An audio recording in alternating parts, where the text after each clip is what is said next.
Medyo malala ang tama nito sa leak. Ayan, oh. Katulad ng mga ginawa natin before na ganito rin ang problema. Pero ito naman madali yung solusyonan, na palit gasket lang tayo dyan. Tapos linis. Okay na yan. Tapos tatanggalin din natin yung mga stand niya dahil nag back to normal light na siya, oh.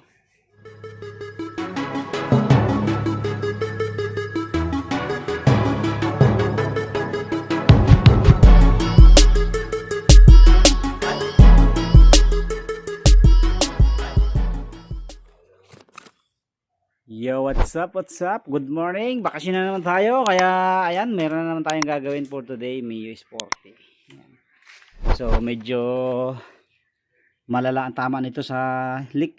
Ayan, oh. Katulad ng mga ginawa natin before na ganito rin ang problema. Pero ito naman madali yung solusyonan, na palit gasket lang tayo dyan. Tapos linis. Okay na yan. Tapos tatanggalin din natin yung mga stand niya dahil nag back to normal light na siya, oh. Naka 17 dati yan na rim set. So ngayon ay nag back to stock ng mags, kaya mahaba na yung kanyang stand, oh. Ay. So pati yung center stand niya, oh, yan, oh, umitim na nga, kinalawang na rin yung So papalitan natin ng bago yan. So unahin muna natin to kasi mainit pa yan, eh. Unahin muna natin yung kanyang stand. Tapos mamaya na yan habang pinapalamig natin. So mayroon pa tayong padating mamaya. Tingnan natin kung sino yung dadating. So may nakapila pa nga ako dyan, eh, oh. Ayun, oh. Yun. Labahan. Maglalaba pa tayo mamaya. Ay, ito lang ang buhay natin.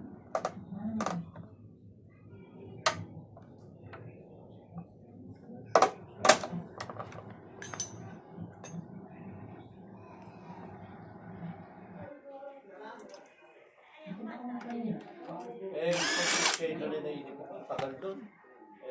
Pagkano yan? Tsaka maraming nagpapagawa. Oo. So ito na mga kapatid.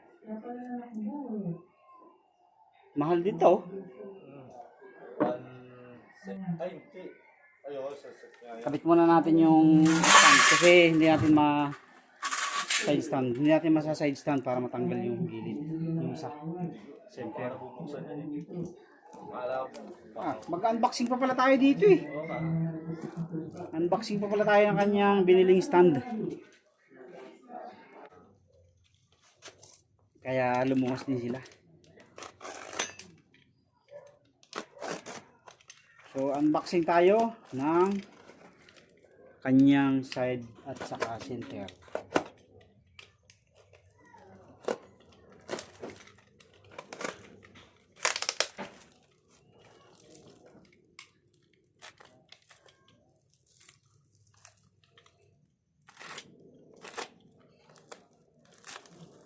Stainless to.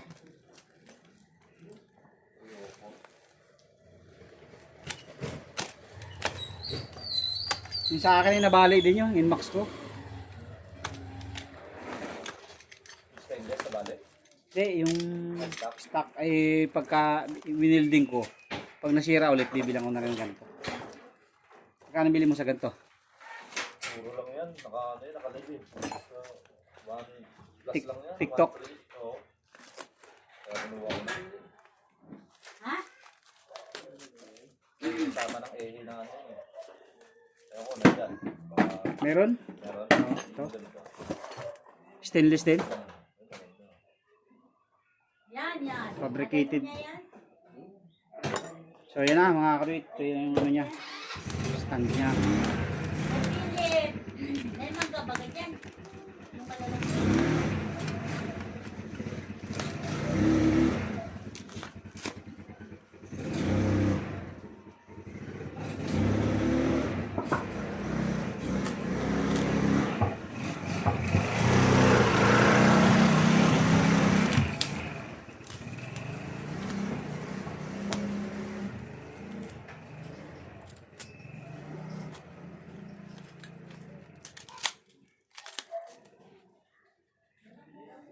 Okay. Kaso wala tayong tornilyong stainless pre. Wala yan. Okay na ano to?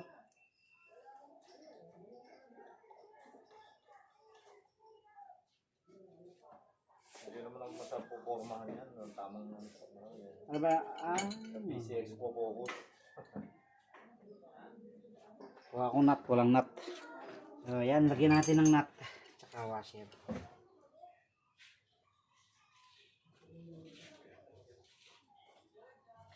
Ubus ang ano dito. Kunti na lang ang titira sa langis mo dito. Kaya binakantuan eh.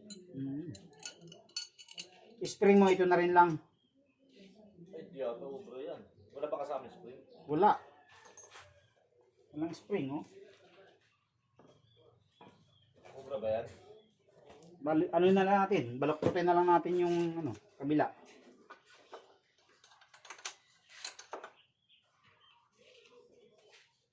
So, ang difference niya mga kadoy ito. Stock 14 to. Pang stock.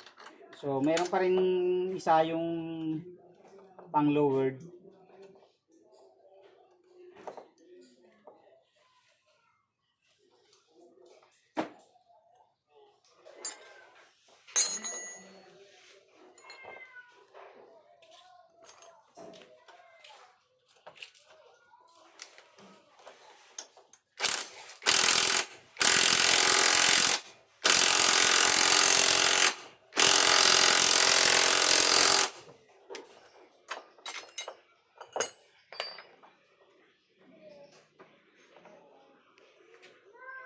Abot din. Sakto din kasi parang nangyari, ito ang mahaba sa kanya.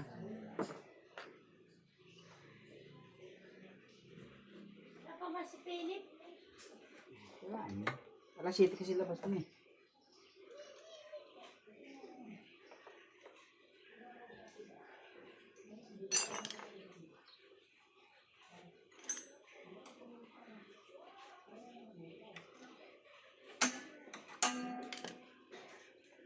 Oh, see? Okay pa. Tapos, tatanggalin naman natin yung ilalim. Sana hindi nakadikit. Para hindi siya mahirap alisin. So, silipin natin kung ano ba. Wala kasi akong stand na ano eh. Center na ano. So, yan na yung stand niya oh. Pagka naka ano, sakto-sakto siya sa stock height. Ilang mm yung shock mo? Stock din. 310.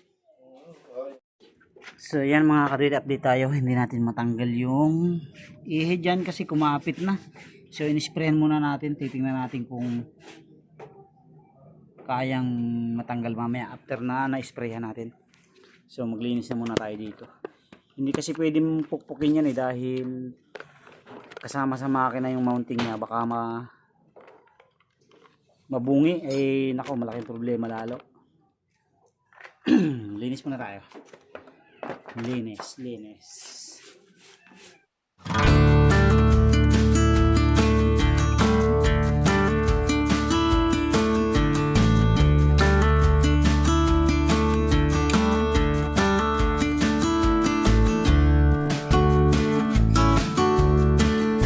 So, ayan na mga kaduit, nalinisan na natin. Mamaya na natin i-final lahat.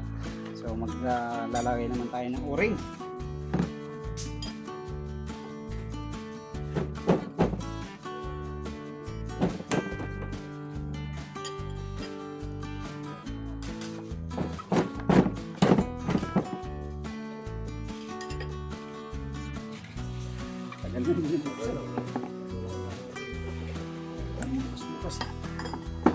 Wala pa naman tagas na ibabaw mo, pero palitan na rin natin yan. Dalawa naman yata binili mo eh. Ito ilalim may tagas na.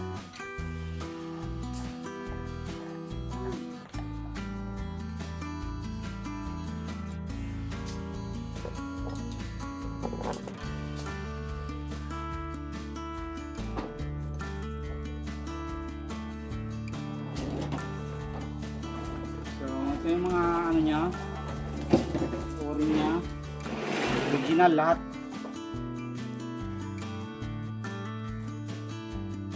kasi sabi niya kasi bumili na siya ng mga o-ring. Pero meron naman tayong available dyan sa shop na o-ring. Tagal na rin ang panahon na ginagamit ay nagkakaroon na talaga siya ng mga leak. So ilang milyon na rin yung ginawa natin na ganito ang problema. Hindi kasi masyado agad napapansin dahil nga tago, may engine cover. So mapapansin niya lang na leak na siya kapag lumabas na dyan sa footboard.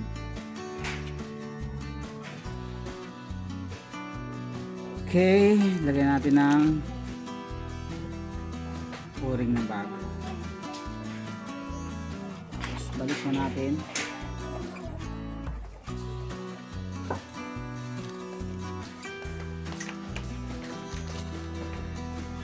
Okay, isa. Sa mga maghahanap ng part code, ito yung part code niya. Part number. So ito yung sa tapit.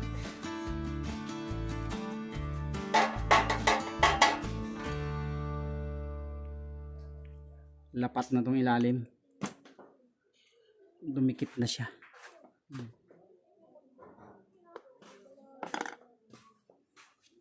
Naluto na. Ano sa'yo, Philip, wala pang leak? Wala. Kamusta yung ano natin, performance mo ng makina mo? Ayos na. Ilang taon na na-overhaul natin yan? 3 na, no? 3 taon na, no? Oo. Hindi na ano, hindi na singaw ulit.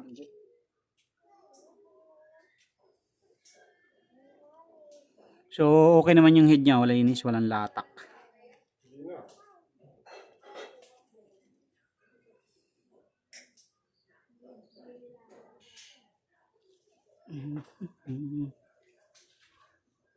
Walang laot, pre. Wala ba? Guys, ano? Lisensya ng baka. May bagyo yan, oh. Spread na kasi. Nabot ka. Parehistro ka muna. Libre naman yata rehistro ng... Mahal din, 5,000 din. Kala ko yung nililibre na ni Matro, yung mga liliit lang siguro. Malilit lang. Mga... Sabi kasi commercial yun, no? Oo.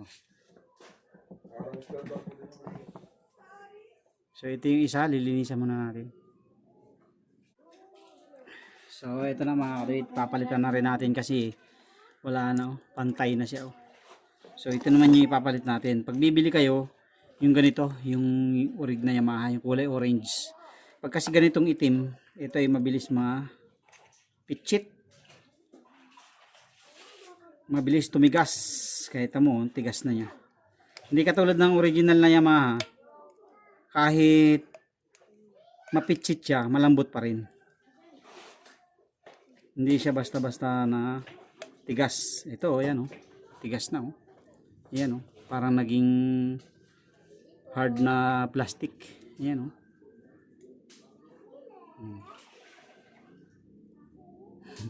Yan. Parang naging plastic siya. Yan. So,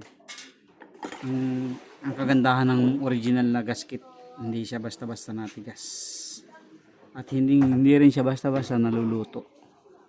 Lalo na sa mga ganitong tago na side ng makina. The best ang original na gasket. So ito na, part number.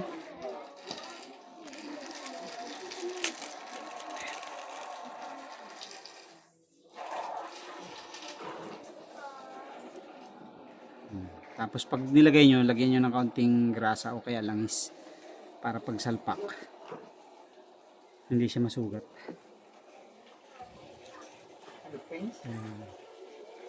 Hindi, ano yan, ganyan talaga yan, tight. Bagong ano.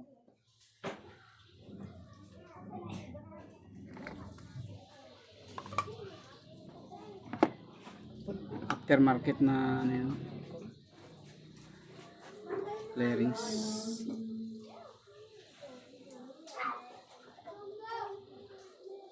Breather ng Mio. So dito yung hose niya. Ito yung tatandaan nyo, ito yung sa ibabaw kung maglalagay kayo. Yung daw ni? tumagas, kaya pala ano, matagal-tagal ng tumagas.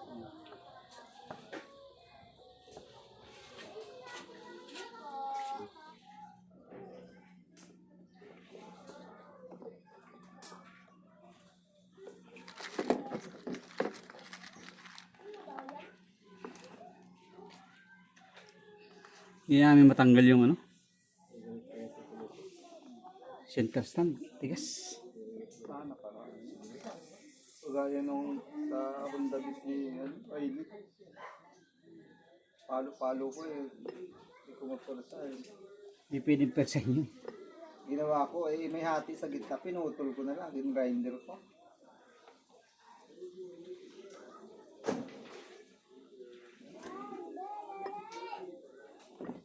Yan ba? Ay, walang hati yan sa gitna eh. Wala nga. Kaya pag pwede mo naman i-hit, kaya lang ang problema pag hinit. Ano, baka mag-leak. Kaya ang ano diyan talaga, kung hindi matanggal agad, pipisik-pisikan muna hanggang sa lumambot. Sige, ano? Mga halimbawa, mga isang linggong tuloy-tuloy ang pagpisik Brake fluid. para lumambot. Bigyan kita pa rin ng brake fluid. Tapos halimbawa, kada 3 days pisikan mo para lumambot yung dumikit na kalawang. Mga 1 linggo siguro, ano yan, lambot yan. Para sa ano natin tanggalin. Pwede na sa kampanya yan natin gawin. Lambot ba yan? Doon makukuha yun doon? Pagka lumambot na yan, edi papaluin na lang palabas, tapos salpak. Nakukuha yun sa ganun? Oo. Dumikit na kasi yan eh. Ngayon, papalambutin lang muna natin ng brake fluid. Eh, may pang-spray dyan. Brake fluid, ano natin. Kung gusto mo nga, yung ano, Gerast. Ano yung mapapang doon eh? Nagiinuman sila eh. Papadala niyo yan. Tawagan niyo muna, video call niyo. Talaga siya. Eh, sabi niyo kamo, mapera. Mangungutang. Bakit mangungutang sa'yo? Eh, nagpapautang nga yun. Oo. Pautangan ka ng 100,000 nun eh. So, eto na mga kadate, tapos na tayo maglinis. As you can see, yung dati niyang maduming chassis at saka yung head ay malinis na. So, hindi lang natin natanggal talaga yung sobrang itim na sobrang dikit na dikit. Ayan, pansin nyo may mga konting itim. Ay talagang ano na yan, dumikit na ng todo. So, kailangan na ng deep clean. Pero okay naman na yan, malinis naman. Tsaka yung leak. Ang importante mawala yung leak para hindi na umulit yung sobrang dumi. So ito, pinalitan natin ng gasket, o-ring, tsaka ito. Bali 3. Ang hindi lang natin napalitan yung sa drain cap dahil wala daw siyang nabili. Ayan o, ayos naman. So wala naman siyang leak.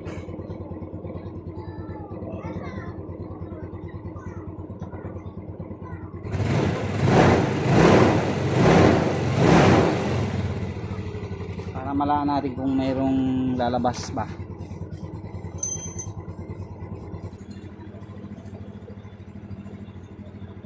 Yes.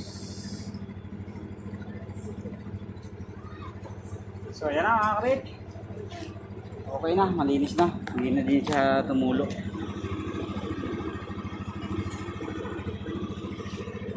So palitan tayong gear oil tapos kabitan natin mga flarings at okay na yan.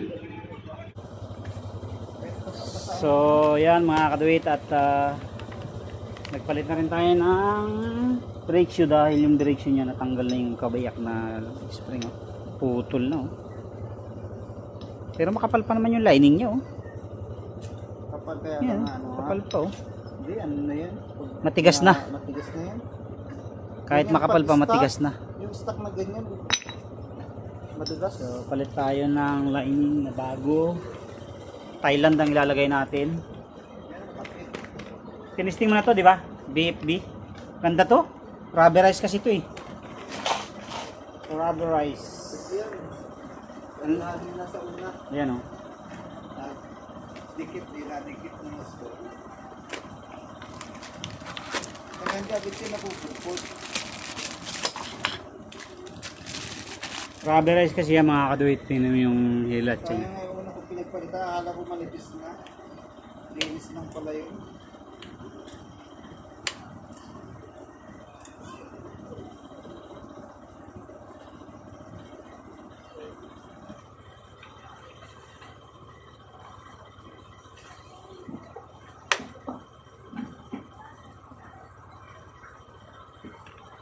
Yes. So, salpak na lang natin yung gulong.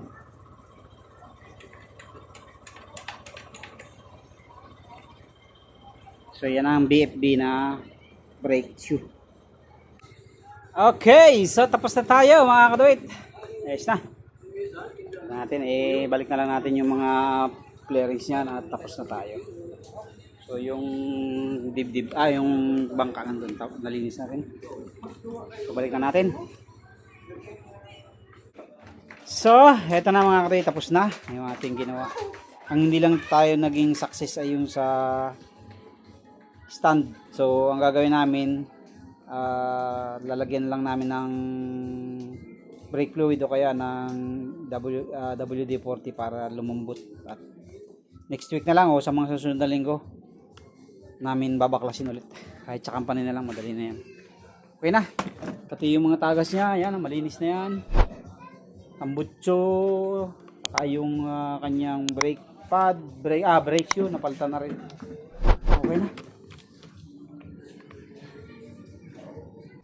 Thank you.